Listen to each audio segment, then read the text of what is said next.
She said to me once, I wish you would just kill yourself. You're such a burden to me. He said, I think I was 9 when my mom drove me down to the deepest part of Baja California.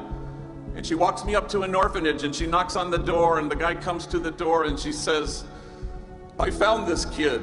And she left me there for 90 days until my grandmother could get out of her where she had dumped me, and my grandmother came and rescued me. My mom beat me every single day of my elementary school years with things you could imagine and a lot of things you couldn't. Every day my back was bloodied and scarred. In fact, I had to wear 3 t-shirts to school each day. First t-shirt because the blood would seep through, and second t-shirt you could still see it. Finally, the third t-shirt you couldn't see any blood. Kids at school, they'd make fun of me. Hey fool, it's 100 degrees. Why are you wearing 3 t-shirts? And then he stopped speaking, so overwhelmed with emotion.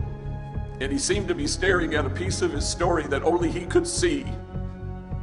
When he could regain his speech, he said through his tears, I wore 3 t-shirts well into my adult years because I was ashamed of my wounds.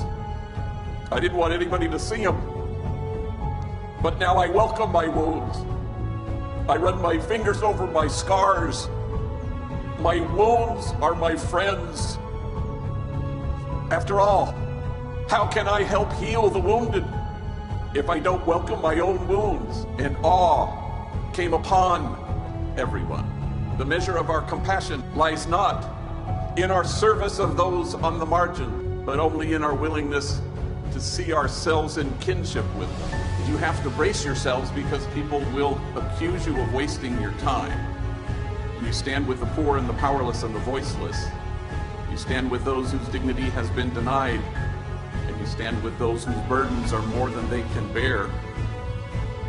And you will go from here and have this exquisite privilege once in a while to be able to stand with the easily despised and the readily left out, with the demonized, so that the demonizing will stop. The gentle, kind soul, he's proof that only the soul that ventilates the world with tenderness has any chance of changing the world.